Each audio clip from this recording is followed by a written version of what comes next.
There is a profound and often overlooked truth about loneliness that changes everything once you understand it. What feels like emptiness is actually space. Space for you to grow in ways that would never be possible in the constant noise of company. We spend so much of our lives running from solitude, treating it like a disease to be cured, a void to be filled as quickly as possible. We scroll endlessly, say yes to plans we don't want, keep the TV humming in the background, all to avoid the terrifying quiet. But what if we've gotten it all wrong? What if loneliness isn't the enemy, but one of the most powerful teachers we'll ever encounter? The modern world has conditioned us to believe that being alone is synonymous with being unwanted, unworthy, or somehow failing at life. We see other people's highlight reels on social media, their gatherings, their relationships, their constant companionship, and we internalize the lie that to be alone is to be left behind. But history tells a different story.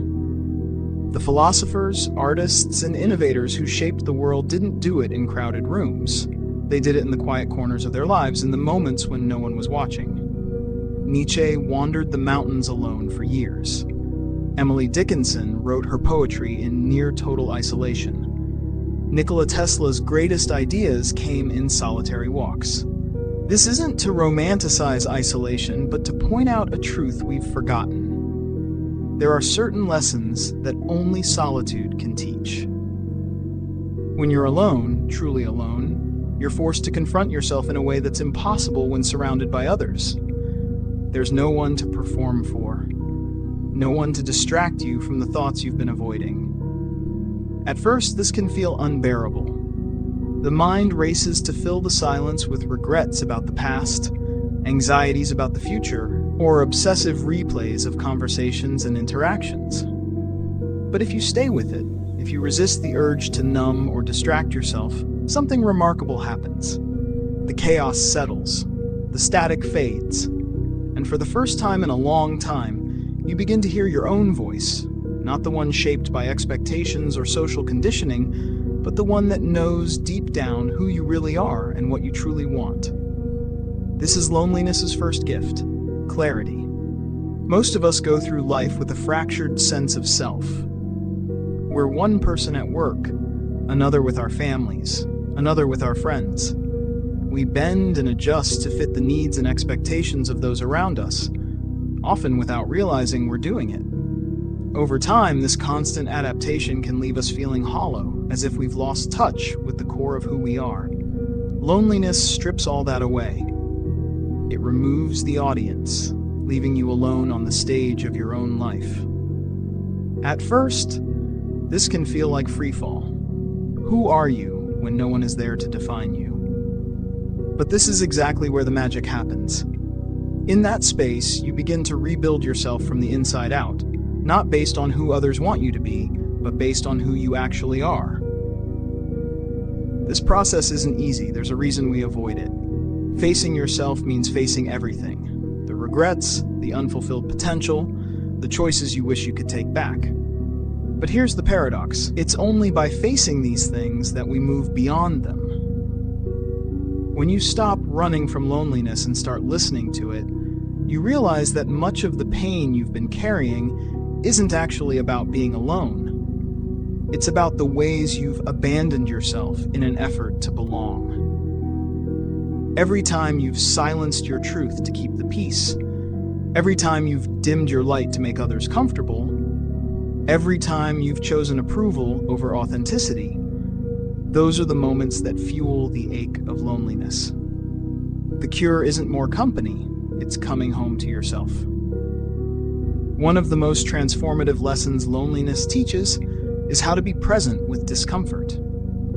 In a world that offers endless distractions and instant gratification, we've lost the ability to sit with difficult emotions. At the first hint of boredom, sadness, or restlessness, we reach for our phones, turn on a podcast, or seek out someone to talk to. But loneliness doesn't let you off the hook so easily. It insists that you stay, that you feel, that you confront the parts of yourself you've been avoiding. This is where real growth happens, not in the easy moments, but in the challenging ones. When you learn to be present with loneliness, you develop a resilience that serves you in every area of life. You stop expecting external circumstances to make you whole and start realizing that wholeness comes from within. Another gift of loneliness is creativity. When you're alone, your mind has space to wander, to explore, to make connections it wouldn't otherwise make. Many of history's greatest ideas were born not in collaboration, but in solitude. There's a reason writers, artists, and thinkers often seek out isolation. It's in the quiet that the muse speaks. Without the constant input of other people's opinions and energies, you begin to hear your own thoughts more clearly. You start to notice patterns, insights, and inspirations that would have been drowned out in the noise of everyday life. This is why so many people report their most creative periods during times of solitude. Not because they were cut off from the world, but because they were finally connected to themselves. Loneliness also teaches the invaluable lesson of self-reliance. When you spend time alone, you learn that you can handle your own company. You discover that you're capable of entertaining yourself, of solving problems on your own, of being your own source of comfort and validation. This isn't to say that human connection isn't important. It absolutely is. But there's a profound confidence that comes from knowing you won't fall apart when left to your own devices. Too many people stay in unfulfilling relationships or social circles simply because they're afraid of being alone. But when you face loneliness and come out the other side, you no longer cling to connections out of fear. You engage with others from a place of wholeness, not lack.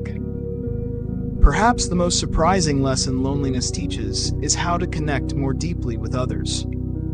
It might seem counterintuitive, but it's true. The more comfortable you become with solitude, the richer your relationships become. When you're no longer using other people to fill a void in yourself, you're able to show up authentically. You stop demanding that others complete you and start appreciating them for who they are. You listen more deeply, love more freely, and engage more fully because you're not distracted by your own neediness. This is the ultimate irony. By embracing loneliness, you become capable of the kind of connection you've always wanted. So how do we make peace with loneliness? How do we stop seeing it as a curse and start recognizing it as the teacher it is? The first step is to stop running. The next time you feel that familiar ache, resist the urge to distract yourself. Sit with it. Breathe into it. Ask yourself, what is this feeling trying to show me? Often you'll find that loneliness is highlighting an area where you've been neglecting yourself, where you've been prioritizing others' needs over your own, or where you've been avoiding an uncomfortable truth. The second step is to reframe solitude as an opportunity rather than a punishment. Instead of thinking, I'm alone because no one wants me, try thinking, I'm alone because this is the space I need to grow. Fill that space with things that nourish you, reading, creating, exploring, reflecting. Treat your alone time as sacred, not something to be endured, but something to be savored.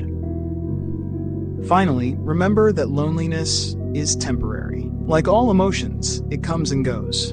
The more you practice sitting with it, the less intimidating it becomes. Over time, you'll start to recognize the gifts it brings, the clarity, the creativity, the resilience, and you'll no longer fear its presence. You'll understand that loneliness isn't the opposite of connection. It's the foundation of it. If you're feeling lonely as you read this, know this.